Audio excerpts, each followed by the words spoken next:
ẹlẹ́ka lẹ́sìn wà lókè láti orí Oduduwa sí rédíò.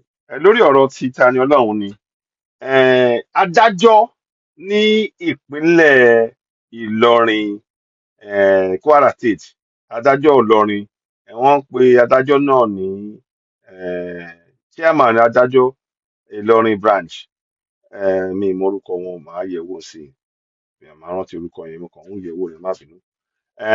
Wọ́n ti sọ pé wọ́n máa ṣe àgbéyẹ̀wò ìgbésẹ̀ tí àwọn tí wọ́n ń ṣe iṣẹ́ aṣòfin,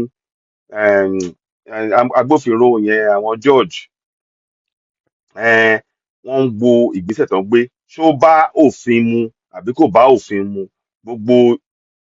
Bóyá wọ́n ń ṣe àwọn ọ̀rẹ́ jẹ́ àwọn oríṣiríṣi, wọ́n ní wọ́n ń gbé ọ̀rọ̀ yẹn, wọ́n ń gbé yẹ̀wò lọ́wọ́lọ́wọ́ báyìí lórí ọ̀rọ̀ ti Tani Ọlọ́run.